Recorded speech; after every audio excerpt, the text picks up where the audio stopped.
Welcome to the Time Has Come podcast. My name is Graham Wardle, and today I have Jason Shurka on the show. Jason is an author, he's an entrepreneur, and he's a truth seeker. He is also the creator of the Academy of Divine Knowledge. This episode was recorded as an Instagram live chat. Jason and I sat down to talk about how to cut through the noise and find the truth. My favorite takeaway from this conversation was the understanding that once someone comes to the realization of their connection to the whole of humanity, they can't help but stand up for truth and for innocence. There is no longer an us versus them. So the time has come to welcome Jason Shurka to the podcast. How are you? I'm so good. I'm honored to be here. I'm very, very excited that we're doing this show right now. I'm excited for what we're going to cover, and it's an absolute honor to be here together. Amen. So where are you? You're in New York right now, correct? I'm in New York. It's a crazy place right now with a few things that are going on. I do my best to keep my head up, but there are days where I'm just like, oh my God, it's difficult with what's going on in the world. And I think that's something really important to acknowledge as well. When we're going through difficult times, number one, acknowledge it and then figure out what to do next. So what to do next. Yeah. Amen, man. Well, that's what we're going to talk about this session, is just trying to find the truth in all the noise that's out there right now, all the chaos. And I agree with you completely, acknowledging what's going on because you can't deny it. And that's tough for a lot of people, right? To acknowledge what's going on. For people that don't know you, can you give us a little background on who you are and what the Divine Knowledge Academy is? Sure. So who I am is an interesting question. I've been trying to nail that down in a few words to not make it long, because I do, like, where I come from and where I'm at now is a few different places. So I come from a background of real estate. Okay. Until my life kind of took a weird twist and turn, as I'm sure most of ours did that are in this field right now, right? And it really all started about a year ago in my life in the public realm when I was given a document called the Pyramid Code. I was given an opportunity to publish this document from an anonymous source. The source to me is not anonymous, but he asked to remain anonymous. So he gives me this document. I found it to be very powerful. I was given the opportunity to publish it. And that's all I knew at the time. This was on September 9th of 2020. So 9/9 at 9 a.m. in 2020, I was instructed to put this document out there. I put it out. And what happens next was really weird. It reached every single continent on Earth with the exception of Antarctica in the first 3 hours of its publication. And we're talking about a free document for the whole world to read, download, share. It's still out there if anybody's interested. And that really was what kind of unexpectedly put me on this sort of like public eye, public map. And from there, I mean, the journey started. I've been on Gaia a few times. I had a few appearances there to explain the story of what happened. And my passion was always really, I love empowering people. I love sharing empowering messages with individuals. I love really exposing certain information that's remained hidden for a very long period of time, whether it's with greed, corruption, or just empowering truths that certain individuals in power may not want people to know. And that's just kind of what I embraced over the past year. And one thing led to another. And then the Academy of Divine Knowledge came to fruition. And I created this whole platform with the help of an incredible team. And today we have some of the most incredible people in the world speaking there with interviews and Q&As and discussions. And it's just been a really fast journey, but the most empowering journey I've ever experienced. And I'm very grateful every day that I can experience that and share that with others. That's awesome, Jason. That's awesome. And that's why I was excited for this little chat, is because I've seen some of the guests you've had on Divine Knowledge, like Del Bigtree, David Icke, Jeff Weitzman, Christine Northrup, Dr. Christine Northrup there. So many, and Judy Mikovits as well. So many great people that you've had the opportunity to speak with. And, there's so much information out there right now. And this is the topic of this conversation of, cut through the noise, find the truth. So when you're listening to these people, when you're deciphering information, how do you find the truth? How do you cut through the noise and find what rings true? So I'm very happy you asked that question, because it's actually something I wanted to make a video on next in terms of what I was going to post. So we'll do it here. I think one of the biggest things right now is using discernment and knowing how to filter what we hear. Now, with that being said, for example, I interview many, many people with many different perspectives. Even in the community of what we're talking about, there are still different perspectives with germ theory and terrain theory and what's the real cause and what's going on. And I just sit there and listen. Now, do I have my own perspective and thoughts? Absolutely. But if I'm interviewing somebody and I don't agree with what they're saying, it doesn't mean that they're 100% wrong. Because let's say one person could be objectively wrong about one thing. That doesn't make the other 100 things they're saying to be false. And that's where I think one of the most powerful and important things we could all adopt right now is learning to listen and really choosing what we take in. But listen to everything, you know, even if you don't agree with it. For example, I don't agree that the earth is flat, but I did watch the Flat Earth Netflix documentary because I wanted to understand where they were coming from. I still don't agree with them. It's absurd in my eyes. But some people believe that. I'm curious to understand why, right? So even from people we don't agree with, there's something to learn from. And I think that's what I've learned beyond all the nuances and the details. That's one of the biggest things I've learned over the past year with all the interviews and the shows that I've done.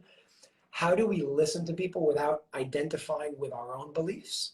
Just hear what they have to say, and then maybe we can even restructure our beliefs and evolve and grow on the way. And if we do that, I don't feel we'll ever be stagnant. You know, we'll forever grow, we'll forever evolve. And I think that's the goal.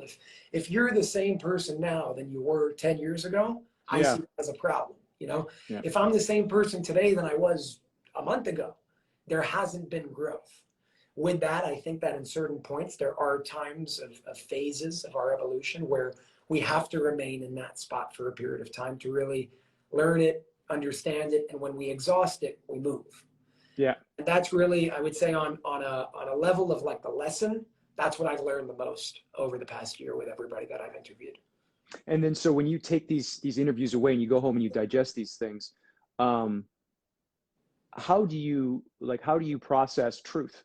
How do you go, oh, you know what? Is it a feeling for you? Is it an intellectual process for you? I like saying this, I let my intuition guide, but I let my logic and my reason assist. Meaning, I think if we do just intuition, there could be an imbalance. If we do just logic, there could be an imbalance. If we integrate both with letting intuition be the leader, we can get really far. For example, I mean, there are studies today checking if apples are good for you. I don't know why we have to do a study on that. You know, it's like, why would you even spend the money and the time doing something like that? Yeah. So there's an intuitive lens. There are certain things that there's reason and intuition combined without the need for an intricate study that costs $1 million or $10 million or $100 million. You know, so I think right now the world is in just a state of very little intuition and way too much reason. And I don't think we need one over the other. I think we need both. Just like in medicine, I don't think Western medicine is 100% terrible. I think there are times and places to use it. For example, I had a staph infection. If I didn't use intravenous antibiotics, I would have died at that point. Right. So that's the time when you need Western medicine. But there's a time and place. Whereas right now it's such an imbalance that the emphasis is 99% on the Western pharmaceutical industry. So, there's a pill for that. Let's just use it. So to answer your question, the way I discern truth is really, and it's trial and error. You know, sometimes I'm wrong also, and that's fine. I would say what makes it easier for me to get to my conclusion is to understand that there is no such thing as a definite conclusion. And just to be open with, okay, here's where I am right now. Even if I think I'll probably, for example, the earth being round, I'll probably be there on that conclusion my entire life. But I can tell you one thing, the individuals that put together that documentary taught me a lot of things about Earth's geography in general. So it's like kind of being open, using intuition, and then letting it be backed by reason. Because a lot of the flat earthers they're like, no, it's just a feeling. No, I don't buy that. I think there's a problem with that. I think feeling is great. Feeling can guide you where to look, but then use some sort of basis to understand that on a wider level. That's where the reason and the logic comes in. Yeah, I agree with that. And that's a very similar approach I have as well. And the thing that I often think about too is, you know, there's some things I can't prove. There's some logic that I'm like, well, I don't know whether this is true or not. And I've mentioned this before on my podcast. I will often go, hey, if this idea benefits my life in some way, like if I'm a better person and I can't prove it or disprove it, then why not play with that idea? Like, I'm not hurting anybody, you know, so like, why not play with it? You know, the flat earth thing, I'm kind of like, it doesn't change my life, whether it's round or flat. I don't really care. Nope. So I don't spend too much time on it because it doesn't benefit my life either way. It's fun to think about and talk about, you know, and I'm interested to hear people talk if they want to talk about it, but spending nights upon nights researching these things. Yep. No, I completely agree. And that's another thing. I think we're so focused on the entertaining facts.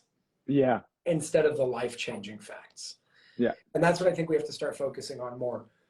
Who can take extraterrestrial life? I talk about it a lot. I've been on Gaia speaking about it. And the one thing I found is that people are so focused on like, what do they look like? You know, what food do they eat? Does it really matter? Yeah, it's cool. You know, it's entertaining. What matters is not the physical attributes of everything. What matters is the consciousness of certain beings that are not necessarily from Earth. Because if we can focus on their consciousness, where they're at in terms of their awareness, we can learn how we can adopt that as well. And what happens next is life-changing. So what I do, and I've shared this in the past, is because the collective right now, the collective of humanity, is in a place where they like being entertained, there's an art that I'm still figuring out right now of how do we get them to the meat that they're not really interested in. And what I've come down to up until now is, well, you give them what they're interested in first, because that's what entertains them and amuses them. Yeah. And then you drop the real bomb of what really matters. And then you start talking, once so many people are so amused of what they look like and what they eat and their planets and all this. Well, when you can talk about that, so long as you have that information, of course, when you can talk about that, there's this wide array of people that are interested. And now when you have their attention, you start talking about their awareness and their consciousness. And that's how you make a shift. So there's an art in communicating all of this as well that I've been really figuring out over the past year or so. Yeah. Because this is completely new. You were in real estate before, and now you're moving into multimedia. Yeah, it's very, very interesting. You know, I've always had my aspirations. I never thought that this would be my like full-time gig. You know, I never thought it would be a full-time thing. I was always passionate about it. I always loved it. It always inspired me. But again, it was just something that I loved. It wasn't something that I'm like, oh, okay, I have the time and the ability to go and do this full-time. And then things just changed completely, and millions of people around the world this document really. I got to read this. I haven't even heard of it. Yeah, it's called the Pyramid Code. It's you can download it for free. You can share it. You can read it. Do whatever. It's actually right now translated into 9 different languages, and there's 2 audio versions on YouTube. The original was written in Hebrew, and it was translated to English, and then another 7 languages. So It's a very, very fascinating document. It changed my life. It changed my life completely, actually. And soon there's going to be another document also from the same anonymous source that's going to be coming out that is going to be huge when it comes out. It's very, very exciting. Fantastic. Well, I look forward to reading that. And I just double back there on the idea of, you know, giving people what they want and then dropping the bomb of truth or seeding in that valuable information. That's something that, you know, I've been in the film world since I was 6 years old, doing TV commercials and whatever little spots on different shows and such. And then I did the Canadian television show for the last 14 years. And that's something that I've learned and is so important that I strive. And I use the metaphor of like, if you're serving a meal, you want to get the vegetables in there. You want to get the nutrition in there. So if it's like broccoli or whatever, maybe you got to find some cheese sauce to put over 100%. That broccoli. You got to have some sort of, make it palatable. But if it's all cheese sauce and no broccoli, it's like you get sick. You know, just like if you were to eat that in real life, you'd be like, I can't eat any more cheese sauce. 100%. You know? Yeah. So it's like finding that balance of making it entertaining and marketable, wrapping it in that presentation that makes people go, oh, the aliens look like this and they eat this. And then feathering it in with the truth of, like you said, like, what's the important takeaway from this is that the level of consciousness that they're at, what can we learn from that? What a beautiful piece of nutrition, you know. For sure. And that's the key, you know, that's the key. we got to learn the people to be able to speak to the people, you know? Yeah. You got to speak the language of the collective if you want to reach the collective. And I think everybody has their own way of doing it. You know, everybody reaches a different part of humanity in their own way. Yeah. I have a question for you, just really curious. From the world that you were in and acting and all that, what inspired you to stand up in the way that you stood up? I've been working with a clairvoyant, like as a life coach, as like a woman that's just sort of guided me and sort of, and I was very curious as to, first of all, is like, is this even possible? Like I talked with a psychic once before, and I was like, cool, that was fun. But then I started working with this woman, and she was telling me stuff that I was like, whoa, like this is really crazy. And so she's been really helping me. And when this all went down, she knew it was coming before like I knew it was anything. Yeah. And she gave me lots of like little insights and told me to do some things. So I did. And she's been working with me a lot on integrity. And that was something that was very important to me. And through this whole process, I've seen the moving of the goalposts and the sort of shifting of the narrative. And I've seen this dynamic where it's like an abusive relationship with the government. You know, I've seen this sort of like, it's reflected everywhere. Yeah. So I saw it and I was just like, I know this in my own life, and I've moved away from that sort of like abusive relationship or dynamic in relationship where it's like you say one thing but you do another. And so I couldn't participate. And so with that information and with the sort of help from my working with Lynette as a coach, it was like, I can't sacrifice this integrity that I've worked so hard on now that it's on a bigger scale. And so, you know, it's a slow process, but it was like, yeah, I have to do it. I have to speak up, and I have to own it, that if I'm wrong, this is what a lot of people will say to me, like, you know, how could you be so selfish? And like, you know, you're hurting people. I'm sure you get similar comments as well. And it's almost like there's this perception that because you're speaking out, that it's because you don't care about other people, or you're lazy, or you're selfish, and you're being inconsiderate. And I will say to some people that are respectful, I'll say like, you think I would risk my reputation, my social media, like everything to be selfish? Like, so that's the interesting thing, is I can see their side. I can see the fear or the concern and that perspective of like, you know, well, you're harming people, like, don't do this, like, you know, you should not do this. I get that. But what I often don't hear from other people is their understanding my perspective of like, what it would take to actually go against the mainstream narrative. Because I'm sure you've seen, there's not a lot of people in the film world or in the entertainment world. There are more now, which is great, but there's not a lot that are speaking out. So, but what I found is that there are a lot who agree. They just don't. So many agree, and they don't want to come out because they don't want to risk everything they had. And again, just like you said, I was just with a doctor in Miami this weekend, and by not doing certain things in his practice that I'm not going to elaborate on here, but not doing certain things that they want him to do, he's losing over $1 million a year that he could be making. Now, again, for anybody that is like, oh, you're killing people, why would he? Why? You know, who would give up $1 million a year? It's not somebody that is being accused of certain things that people attack him for. You know, it's somebody that cares, that's willing to give up that $1 million a year. If by us doing what we're doing, we were making $10 million a year, I can see it. I can Amen. see it. Okay, but it's the exact opposite. Just 2 weeks ago, my Instagram account was deleted after a year and a half of working it up and, you know, and reaching so many people like that. Done. No warning, no email, no nothing. So, you know, that's just a message to some individuals out of love, 100% out of love, who may attack. I also completely see where they're coming from.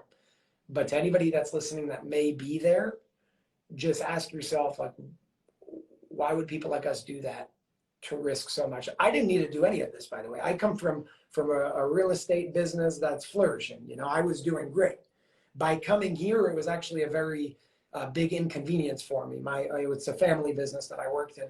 They literally came up to me. They're like, dude, we think there's something wrong with you and you got to go to a mental asylum. We don't think you're fit to work in the business. Now, why would I do something like that if I wasn't wholeheartedly in what we're talking about? You know what I mean? I come from a place where, thank God, everything's good. You know, I didn't have to worry about anything. Nothing, no job, no money, no nothing. I just had to do that work, continue the business, and that's it. And there's a reason that I chose that. There's a reason that you, coming from where you came from, chose to do what you're doing. And what's your reason, Jason? I just try and make it as clear as possible, where it's the complete opposite of being selfish. You know, it's as opposite as it comes. Selfish would be staying in there to just make sure that you're good. You know, you're making your money, you got your food on your table, you can go to Bora Bora and Hawaii and all these places, but who cares about everybody else? And I just can't live that way, just like you. You know, I can't. You must, for me, I have to live in alignment with that, even if it gets difficult. And right now, it's difficult. I can't go to my own city. I can't go out in my own city that I was going out in my entire life. I can't go to dinner there, can't go to lunch there, can't go to breakfast there, can't meet friends there, can't do it because I can't enter the establishment because they look at me like I'm a domestic terrorist. You know, that's where we're at right now. So that's just something to acknowledge, big picture for anybody that's listening that may be on that side of, and it is cognitive dissonance, I get that, you know, but we're doing our best. Amen. Amen. So Jason, same question to you. What was the tipping point for you that made you go, you know what? I'm going to step up. I'm going to start speaking out. I wouldn't be able to live with myself if I didn't. I maybe it's the way I was raised, you know, maybe it's just something in me. I have no idea what it is, but I can't live seeing that I'm okay while so many others are suffering. I can't. I'm not capable. Growing up, I had the privilege of my family brought me to a lot of places around the world where I was able to see poverty, you know, to see poverty on a terrible level. And coming from a place where I didn't experience that, I always looked and I'm like, why is this happening in our world? Like, why is that happening? Why is this person living in a golden palace next door to the homeless person? I'm not saying everybody needs to have the same thing, but I do think that, like, did you know that the town that Jeff Bezos and Bill Gates live in just declared bankruptcy? No, I didn't know that. In Washington, I'm sorry. The town that they live in Washington just declared bankruptcy. They're two of the richest people in the world. You know, so when we see things happening like that, I have a problem. You know, I have a problem. And me personally, just coming from the background that I come from, growing up, I saw a lot of friends of mine who were very privileged and blessed with what they were given, who just went off and did drugs and went into rehab. And I'm looking and I'm like, what are you doing? Yeah. You were given a foundation, a beautiful foundation to start with, to be able to help others around you. Why are you just sitting there and doing drugs and letting your life go to absolute crap? Why would you do that? So I think it's a culmination of a lot of different things that I've experienced, that I've had the privilege of really experiencing in my life, of seeing, well, I come from a place that I have. There are a lot of people that don't have. What can I do to help the people that don't have? And then it leads to the place of, wait a second, one of the reasons why people don't have is because there's a lot of indoctrination and brainwashing going on. And the brainwashing leads to separation, to division, to lack on a majority of the population. Over 50% of the human population is under the poverty line. You know, it's crazy. That's insanity. So to see myself living in a world where everything's fun and jolly for me, but it's not everywhere else, means that everything's not sunshine and rainbows for me, because I don't see myself as separate from the world. I see it as I can't. I'm just incapable. You know, one of the things that I was taught over the past year, it's like a really simple analogy that really hit home for me. It's the idea that, let's say you have an infection in your pinky toe, right? It's just a small part of the body, but that infection, if you don't do anything about it, is going to grow. And even though it's just a small part of the big body, your brain is going to signal that there's a big problem and you're not going to be able to sleep at night. You know, there's going to be an issue, no matter, even if it's a little cell in the body that turns cancerous, if you don't do anything about it. An infinitely small cell will grow and grow and grow until it takes over the body. And I see humanity as one. I don't see it as Agreed. blacks, whites, Jews, Christians, Muslims, and Buddhists. So that's our like identities. But I see us as coming, we are one body. And we're just a bunch of different cells in this single unit. You know, so literally in the word humanity, you have not just the word unit, but also unity. And that's that it says unity in the word humanity. I love it. It's one. So, I mean, nice, man. Just the fact that I think the fact that we're not living through that understanding is just because maybe we're disconnected on the collective.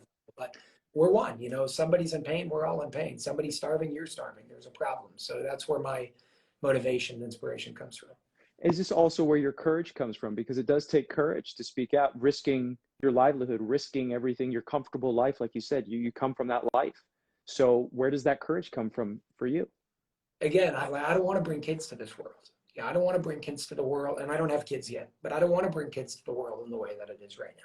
I don't want to live in a world that is in the shape that it is right now.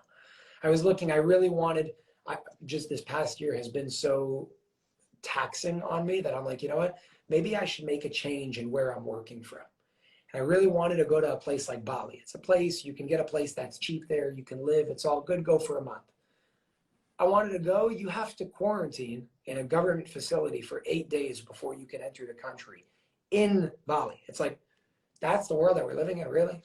You know, so I don't want to live in a world like that.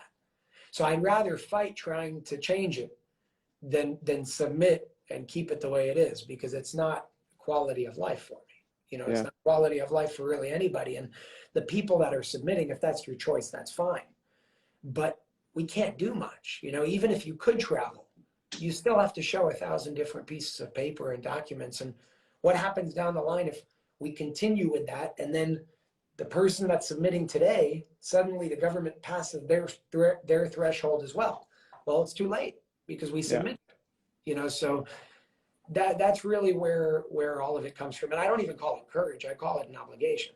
It's like, is it courage to you see an 8-year-old falling off a building and you go and grab the hand of that 8-year-old? No, it's your obligation. That's an obligation as a human being. So to turn somebody into a hero for doing something like that, I think they're not a hero. They just did what a human being has to do, you know? But the human being that, like yourself, that is connected to humanity, that sees it all as one, is not common, unfortunately, en masse, right? So that most people seeing themselves as separate, seeing themselves is disconnected from the whole, they see that as courageous, they see that as heroic. But what I'm hearing you say is, no, it's actually when you realize the truth of the unity of all of us, that you are obligated, because you know that is you, just in another form. Of course you're going to step out and help them. Of course you're going to reach out and risk yourself, risk your livelihood or whatever to do something, because you see us all as connected. And it's not about that separateness that is unfortunately common in our world today. I see it even like, I always talk about this one, with the idea of like supernatural abilities. What we call supernatural, it's not supernatural, it's very natural. It's just supernatural to us relative to where we're at, because the collective as humanity, we're so suppressed because there's chemicals and pesticides in our food, there's chemicals in our water, there's pollution in our air, there's dirty electricity everywhere we go, with radiation everywhere we go, to a point where, because we live in this soup of toxicity, then we think that everything that is like supernatural is really supernatural when it's not. You know, things like being able to connect to you and speak to you telepathically, that's not supernatural. I'll give you one that's not out there, that's really, really simple. Take the idea of weather. The fact that we need crazy amounts of technology that's wrong 50% of the time shows how primitive we are. Because a bird, a literal bird that we consider to not be as intelligent as the human being, number one, they don't need satellites and navigation to do their 500-mile migration patterns. They don't need satellites and weather technology to know that there's a hurricane 500 miles ahead. They know that because they're in tune. They can pick up on it. Now, that's not supernatural in the animal kingdom. That's called natural because we expect it from animals because they're not doing everything that we're doing in terms of the levels of toxicity. You know, we think it's natural to get sick once a year and we call it the flu. You show me the flu in the animal kingdom. That's not natural. That's not normal. You know, that's never happened. It doesn't happen. So if I took a human being, if I was able to detect a hurricane 500 miles away, everybody would say, oh my God, he has godly powers. No, he's doing the same thing that the bird is doing. Why don't you call the bird God? So good point. My point is everything that we call supernatural is very natural. We're just subnatural. We're suppressed. So our standard of being normal and natural relative to the normal is here, you know? So when we see something that's higher normal, we call it supernatural. I do believe that there will come a day. I don't know when it's going to happen, but I do believe that there will come a day where everything that I just said will be reclaimed because that's our destiny. That's who we are. Amen. Amen. That's fantastic. And right now, Jason, the toxicity it's just temporary. It will go away, and we'll get to the point where we reclaim our power. That's my perspective, my truth, at least. You know. That's awesome. I wanted to ask you from all the different guests that you've had on your Divine Knowledge Academy there. Academy of Divine Knowledge. Sorry, Academy of Divine Knowledge. Yeah. What have been some of the best takeaways? Because I know there's so much information out there, so many things that are coming out. I'm constantly on Telegram or Instagram, or whatever. There's so many bits of information that are coming out there like, oh man, this is great. This is interesting. This is very helpful. So is there anything you can share with the audience that, you know, you've recently discovered or learned that's very helpful or insightful? Yeah, I will say most of what I'd like to share here, I can't share here because of the platform that we're on. Okay. Just in terms of what I want to say that the people that run this platform don't want you to say, and people have just been taken down for it. So I'm not going to risk anything over here with that. So a lot of the things have to do with health related things that can be used to really help ourselves either get over certain forms of toxicity, get over certain things that are being mandated, you know, mitigate, and I'm speaking this way on purpose, mitigate adverse reactions, you know, not 100% stop, but definitely mitigate. So a lot of things are held over there with people like Judy Mikovits, specifically Judy Mikovits, Dr. Palevsky. They speak a lot about that on the platform. So that's all there in terms of them going deep into different, both natural remedies and even drugs that are now illegal in the US, that you can't even get in the US, even though they're on the top 100 safest drugs on the World Health Organization website. They're illegal for therapeutic purposes in the US, and it's very difficult to get them. So all of that in terms of because that's what I would love to share, but I can't share here. In terms of big picture, the biggest takeaways is probably the empowering truths behind what's shared, and what they all come down to keep it simple is zoom out.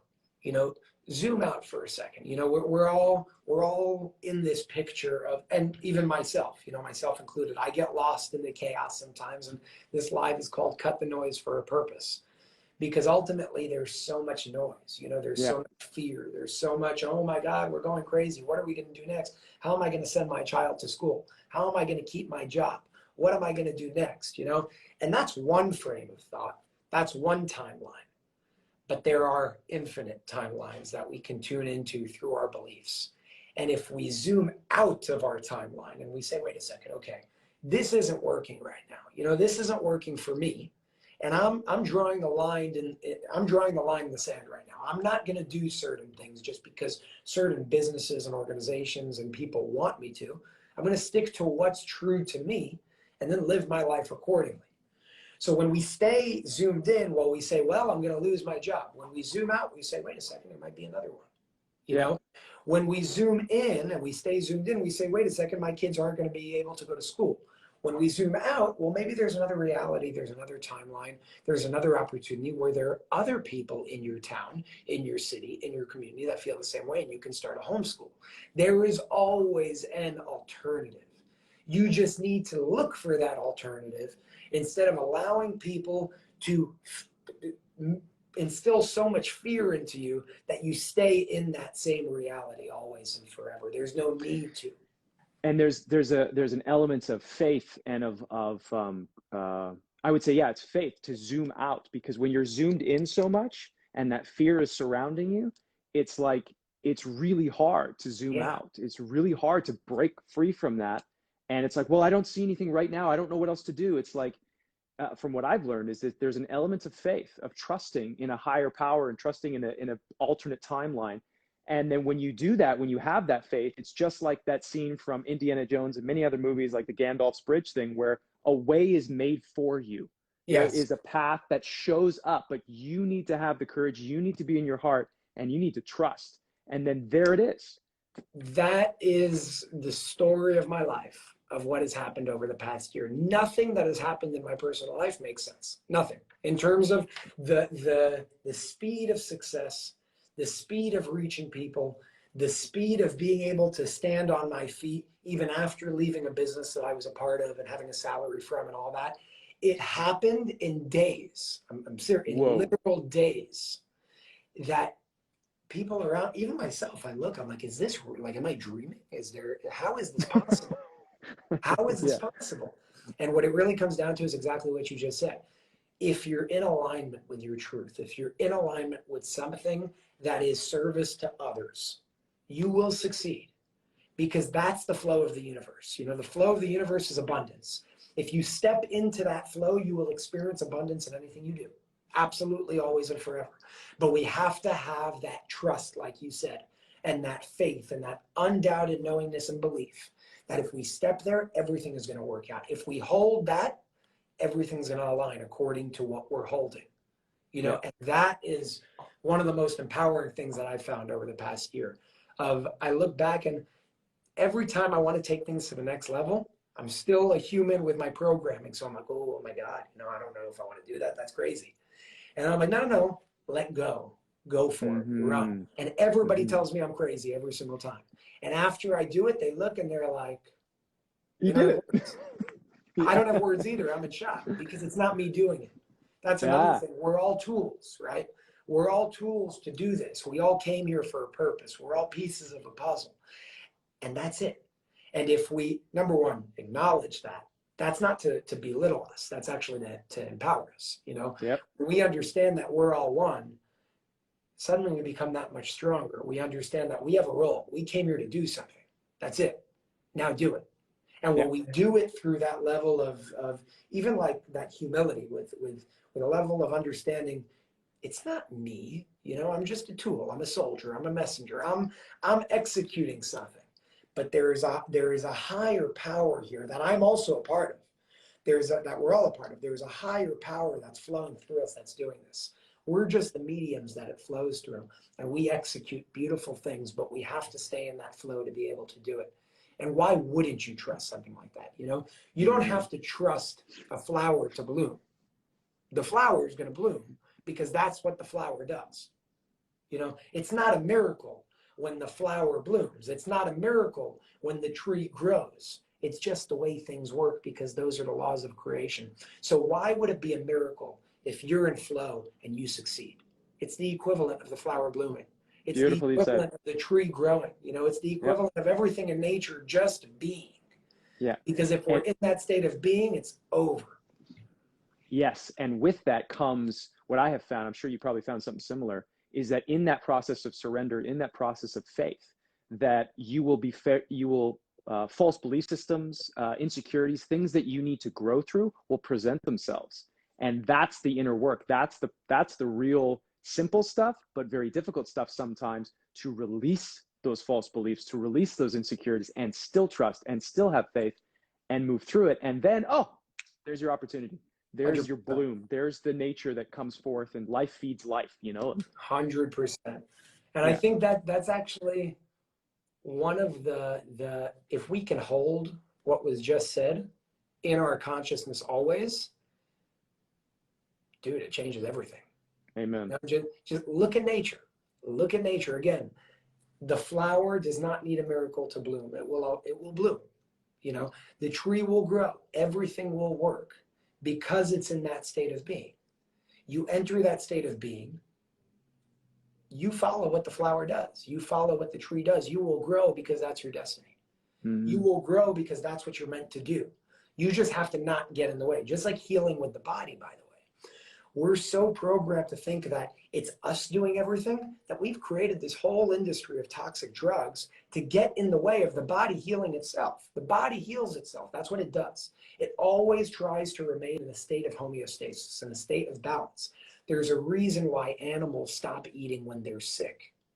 And it's because the body loses its appetite, so you don't eat, so the body can now allocate its energy to heal instead of digest food. That's how nature works. So nature is built, your body is built, and we are built in a way to succeed, to thrive, to always experience abundance, health, wealth, happiness, joy. All we have to do is not get in the way. And what happens next is exactly what happens in nature. You will thrive. You know, it's beautifully said. It's as simple as that. We just have to let it be. Yeah. How do you see the future rolling out with the systems, like you said, about pharmacare and all these different giant organizations that are built around people, keeping people sick? Not to say that there aren't great treatments and things that are, you know, like you said, when you get an infection or something, there may be some medicines that are very helpful, but to a large extent, there is a huge profit margin in keeping people sick. And I'm curious to know how you see our world evolving and how you see these institutions in the future. Do you see them crumbling? Well, everything that was created will always come to an end just by virtue of the idea of creation. You know, there are very few things that are absolutes in the world, but everything that was created will always be destroyed. That's the cycle of absolutely everything. Now, especially when it comes to things built on falsehoods, you know, built on individuals getting hurt, built on a system that's not in alignment with the resonance of abundance, but more so in alignment with the resonance of corruption, greed, and things like that, they are bound to fall. The question is, when is that going to happen? So I can't tell you that. I'll never give an exact timeline because I don't know. I have ideas based on like what certain individuals say based on their research and their understanding and their intuitions and things like that. Some people say 2025, there's going to be big shifts. You know, some people say 2030, some people say 2050. Now, regardless of what that timeline looks like, what I will say is I think it's an absolute truth that these industries are going to fall because the industries are doing harm. And so long as something is doing harm, it will stay as long as we allow it to, but we won't allow it to stay forever because we're eventually going to evolve one way or another. So ultimately, everything that we see in the world is a reflection of ourselves, right? It's all a reflection of us, which in that way, by the way, victim mentality, victimhood, enough of that. There's no, oh, we're poor us, you know, people in power are imposing rules on us. That's the consciousness we have to move out of. Because so long as we're in that, we stay in division. Even by playing victim, we stay in division. What we can do moving forward to bring the dissolution, the crumbling of these horrific industries to an end is we have to start taking responsibility. We have to say, okay, they exist because we allowed them to exist. How would we do such a thing? You know, that's the hard part. Everybody always wants to be righteous and right and all that. It's okay to acknowledge that maybe we made a few mistakes on the way. You know, ultimately, we elect power. That happened. There was a whole country that stood up. Hitler wasn't the one holding the guns to babies' heads. The people that supported him were. People in power today, whether it's the government, authorities, or even famous people, they're only in power because we gave them that power. And to make that really simple, look at famous people in the world. They're only famous because we listen to their songs, because we listen to their videos, because we watch their shows, you know. That's why individuals become famous, not on their own. They needed the people to give them the support to get to that point. And I'm sure you know that coming from where you're coming from, you know. You needed the support of everybody watching the show that you were on and seeing everything that you were doing to get you to the point that you were at. So right now, if we pay attention to the people who are famous, look what they stand for, and you'll know exactly where we are collectively.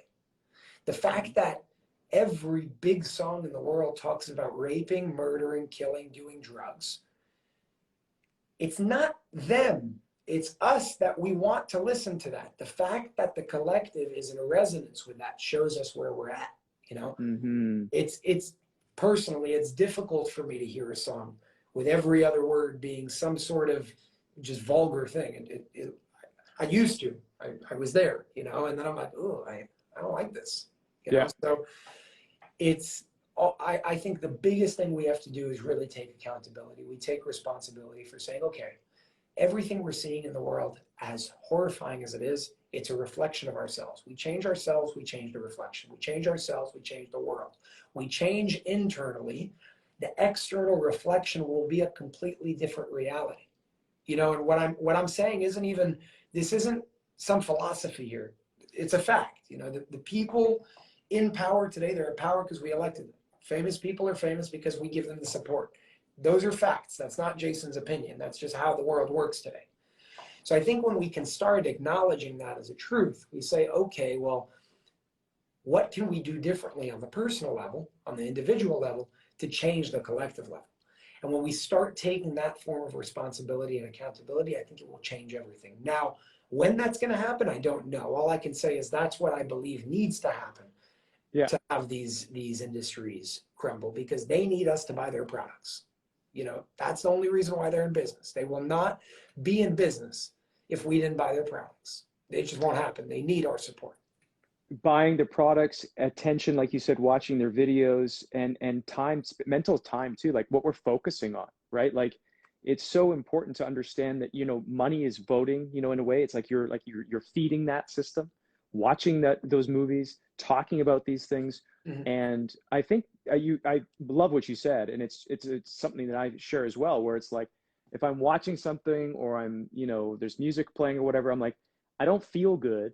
And just because this is popular, or it's someone's telling me that this is the #1 song, or the, you know, whatever, it's like, but it doesn't resonate with me. I don't feel good when I watch this. So I turn it off. And I think that is what I'm seeing. More and more people are going, I don't buy it just because it's popular, just because I'm being told that this is what I should do.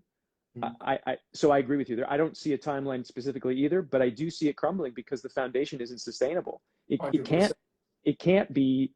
So that's where I'm really excited about, you know, the things that are being built, the foundations of different ideas and businesses and whatnot that are being built on sustainability.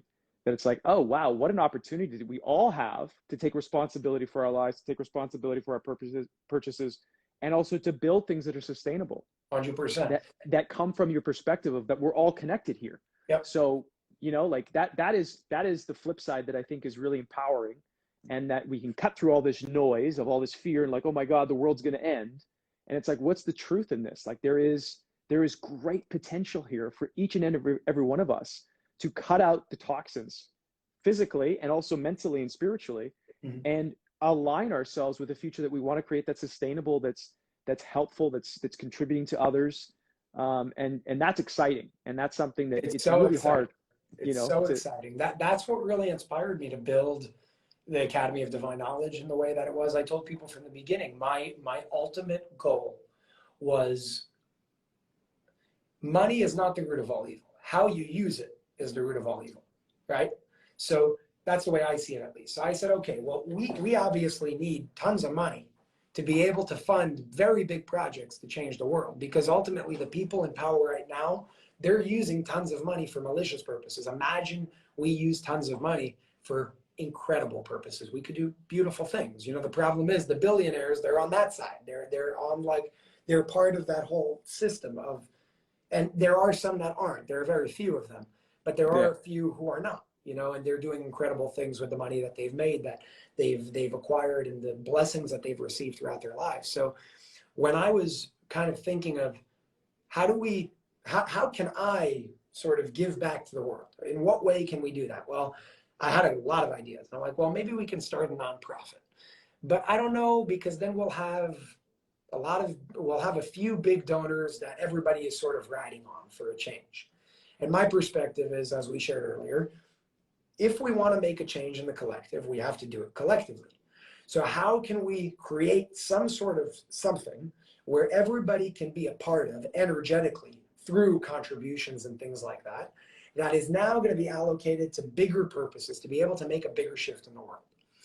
And that's where, instead of doing a nonprofit and a strictly, okay, let's just make a business and make tons of money for ourselves, I found some sort of compromise, which is the Academy of Divine Knowledge. And I said, well, if we had a platform that we could build for people to be able to contribute, but not just as a donation, something that they're receiving something back immediately for. Maybe they could stream videos, shows, things like that. Well, now we have a business, and through that business, we can use the money that that business makes to now do more of these projects and create more power and empower the people further and do incredible things. So we created the Academy of Divine Knowledge. And back to what we said earlier, it was a very big step for me. I've never done something like that before. But it was a whopping flying success from day one, because it was in alignment with that ultimate purpose of shifting the collective. And today, in just what, I think it's in like 2.5, 3 weeks, or about a few weeks, we're about to launch, because of everything that we sort of acquired and did from the Academy of Divine Knowledge. We're now going to be launching a whole brand new censorship-free social media platform. So it's like, I'm just a little drop in the bucket of all these, everybody that could come together and imagine a lot of people were doing this. You know, there could be so many projects that change the world simultaneously. I'm just a little part of that, making the impact that we're making, but there's so much power to it, you know, and it's only because we come together. Again, I couldn't do everything that I'm doing with this platform if people didn't sign up, if people weren't members. And that goes back to the whole famous thing of the people in power. They're famous. They're the people who are famous. They're there because people support them. And now what we're seeing is a shift. And we're seeing that alternative platforms that empower the people, instead of dumbing them down, are becoming more and more and more popular and powerful and empowered through the people, because the people are shifting. And it's kind of like this game of going back and forth of you shift together. You know, it's a wave that both sides work together to make happen. And I'm seeing it right before my eyes. It's incredible. That's fantastic. So Jason, for people that are watching this or listening, where do they find it? Is it the Academy of Divine Knowledge.com? It's academyofdk.com. Academyofdk.com. We're actually doing, so I was deleted off of Instagram in the beginning of this month.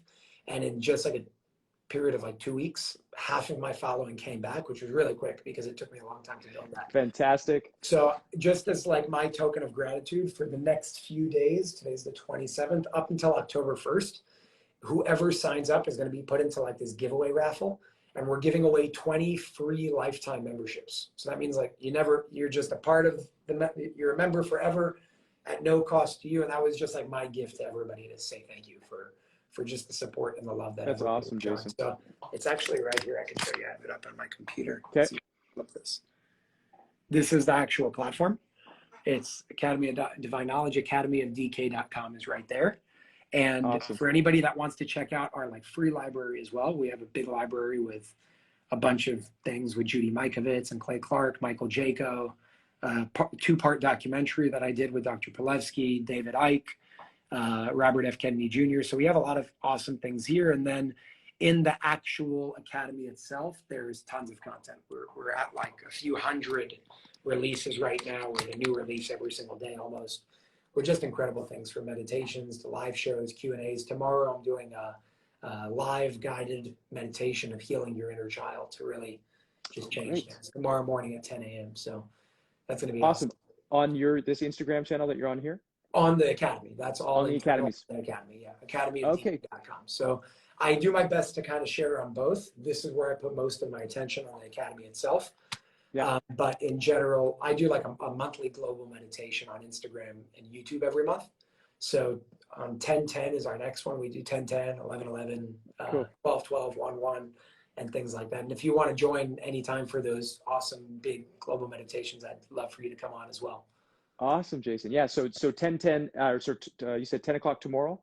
10 o'clock tomorrow. I'm having the guided meditation. Academyofdk.com, all about healing your inner child. And it's going to be live. I'm coming on live with a friend of mine that's guiding it with me. He's awesome. And that would be 7 a.m. Pacific, right? Because it's 7 a.m. Pacific. Yeah. Yeah. Okay. Yeah. Awesome, Jason. Awesome, Yep. dude. Well, I love this chat, man. This is so great to chat with you. I'm super, super excited. I'm really excited for just what's coming, and it's going to be good. It's going to be really great. By the way, while we're at it, I want to show you something that's really fun, which is right here. Look at this. You see this? Oh yeah, this is the social media platform. This is literally it's literally Facebook, but it's run by us. Fantastic. So yeah, is this live? Not yet. This is our internal aspect of it right now, but it's going to be live. We're doing a pre-launch on 10/10. You got like newsfeed, about, friends, photos, audio and video, groups, like the whole deal. It's literally like Facebook. If you go to groups, actually, I created like a fun group called Freedom. Nobody's in it because nobody's on it yet because we haven't launched, but you can create groups and connect with people all around the world. And just like, it's just a fun little thing that we're creating for everybody to be able to join and be a part of and do that. And Jason, what is your model? Is it going to be like Facebook where it's free, or is it going to be like MeWe, there's a subscription, or how do you guys monetize? So what we're doing right now is, number one, all Academy members are going to have it for free to start off because we don't have investors. We don't have ads. We don't have any of that. So we're starting it at $4.99. And the ultimate goal, $4.99 a month if you're not an Academy member, the ultimate goal is going to be to get to a point where we can bring ads, but only I want it to be like people who are in alignment with us, people who can really support this movement to help us move forward. So until we get to that point, my ultimate goal is to make this thing free. We do have to grow numbers and show that to be able to bring advertisers, which is another thing. The more people who support, the more people who are a part of this, we're pretty much creating and funding our own movement to the future that will eventually be free. But we got to get to the point of really big numbers to pull the right advertisers to be able to sustain it. Because, I mean, just to run this thing with no investors, just out of pocket, it's like tens of thousands of dollars a month between what we're doing right now. It's a lot of money. When does it launch? Pre-launch is going to be on 10/10, so you can sign up starting on 10/10. Okay. And it's going to launch and go live on 10/18. So everything's going to be live on October 18th. There's a reason for all of those numbers. If anybody was wondering, 10 represents giving.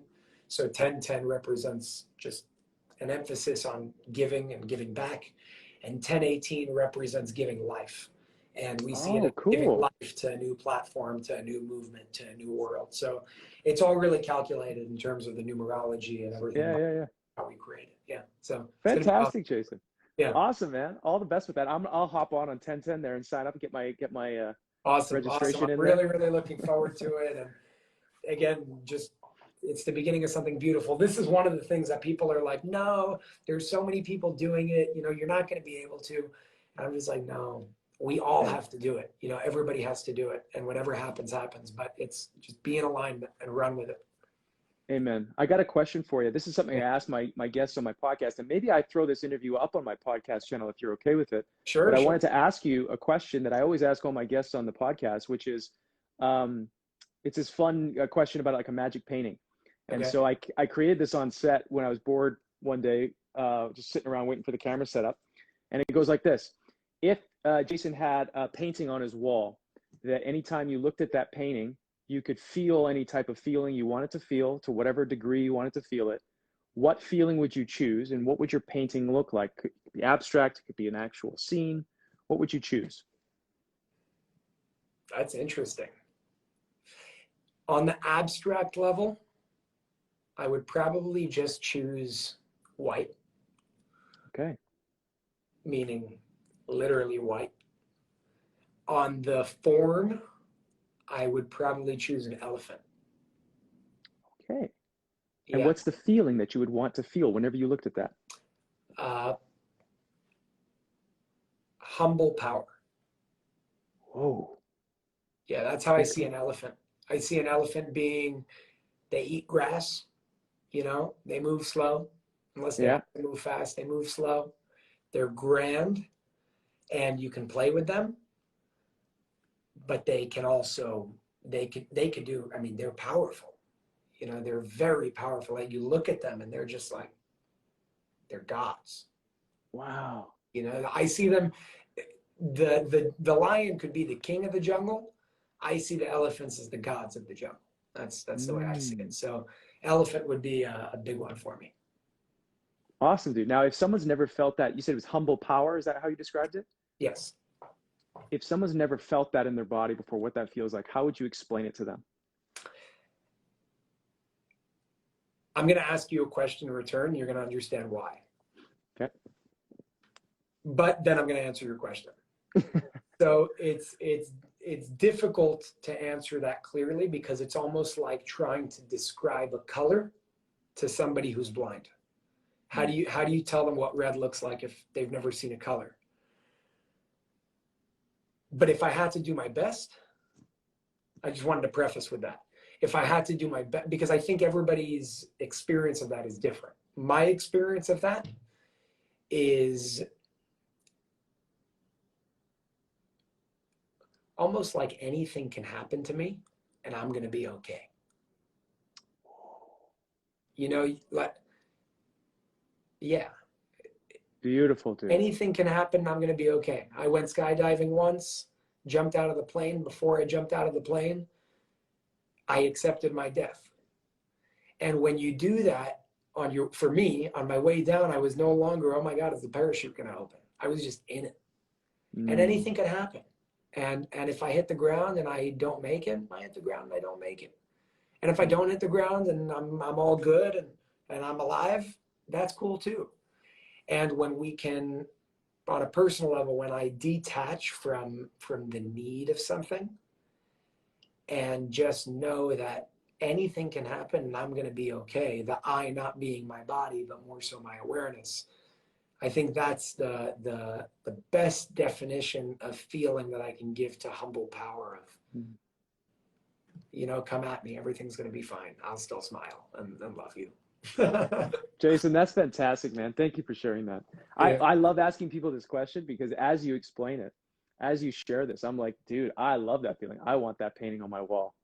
You know, like I have that painting in my bedroom, actually. Oh, you do? Oh, fantastic. I'll send it to you. I'll send you a picture. It's a big elephant, like with its ears, just black background, red and orange, just coming out, you know, and sitting there subtly, very calm, but you know that elephant has all the power in the world, you know, and yeah, it's just calm, but full of power. Yeah. Have you ever seen any of Gregory Colbert's work, the Ashes and Snow documentary that he did? I have not. Oh not. my God, dude. I'll watch it. I'll send you I'll send you the link to it. It's fantastic. Elephants. Cool. The cinematography is fantastic. Love it. It's very poetic. Yeah. It's great. I love it. This was awesome, dude. I had a beautiful time. Yeah, man, this is good. We'll have to do it again sometime. Thank you so much. I would absolutely love to. Yeah, thank you so much for having me on, and I'll share this everywhere. And just thank you. Thank you for the work that you're doing. And I know this, I already said this, and I'm going to say it endlessly. The fact that you have the platform that you have and you're speaking in the way that you are, like that's bow down worthy. You know, it's absolutely incredible. You have my utmost respect. Anybody that has that much to lose and does it anyways, number one, you will only get further in life. You will only be more empowered. You're only in alignment with your purpose and your destiny and why you're here. And for that, it's just beautiful, man. So I just really want to say thank you on my behalf and probably on every one of our behalfs listening to this for speaking up and just doing what you got to do, you know? Well, thank you for saying that, Jason. And like you said earlier in this interview, it's about that knowing that we're all connected. And so it's an obligation to step up and do your part, whatever it may be. It doesn't have to be big. You know, it's like, you can feel it inside. To anybody listening to this, it doesn't have to be this massive thing. It's you can feel it inside. It's like, I'm being called. I feel an obligation. I can feel it. Honor that, and it'll never steer you wrong. And a way will be made for you with that faith and that courage to take that stand. So awesome, Jason. I love it. All the best. Thank you so much. Cheers, brother. All righty. Cheers. Well, that's it, everybody. I hope you enjoyed this episode. Even though the audio quality wasn't as clear as I would have liked, I still thought it was valuable to share with you all, and I really wanted to put it on my podcast because I know some people missed it, and I just wanted to include it in the episodes of this show. So I hope you guys enjoyed it. I really enjoyed hearing Jason's answer to the magic painting question. His feeling of humble power and the image of an elephant was fantastic. So if you also want to check out what I mentioned there in the episode about Ashes and Snow, I've included the link below. It's a really cool film by Gregory Colbert. I think you'll like that. If you want to check out any of the other topics mentioned on today's episode, you can find them in the links below or in the podcast notes. And if you are a part of the Very Inspired People Club on my Cameo page, then you got a gift waiting for you over there from Jason Shurka. So head on over to Cameo, jump into the VIP section, and you can claim your gift. I want to send my gratitude to Jason for his generosity and sharing his passion with the world. And now I want to send my love to all of those who have supported the growth of this podcast. Your encouragement, fan art, and donations are all very much appreciated. I've made a list of the last 15 people who have donated to the show. They are on your screen now or listed in the description below. Going forward, I'm working towards a solution for those who contribute regularly to be recognized and really given the acknowledgement they deserve, because you guys are awesome and I really appreciate it. If you haven't already checked out Eskimotion's music, I highly recommend it. I'm grateful to be able to partner with him for the intro of my show. He's got that song In Dreams, and that's what I use to start the episode. I've also created a backup account for Instagram in case I get booted off, so you can find that in the links below. Watch out for fake accounts. It's scammers. They're all over the place. Ever since I started speaking up, it's been a steady increase in fake accounts trying to impersonate me and harass people in my comments. It's all about trying to throw people off, and really distort and create confusion. And it's a tactic. We're in a war, and it's psychological, it's spiritual, and it's happening online. So you got to watch out. So make sure it's coming from my official Koji page, or in the links below this episode, you can find everything there. Next up, I have a solo cast where I will dive into more of what's been going on in my life and the topics that I hope will be valuable to you all. So look for that coming up very soon. And I want to end this episode by sending you all strength, courage, and humble power. Thanks to Jason for that inspiration. Cheers, guys. I'll see you next time.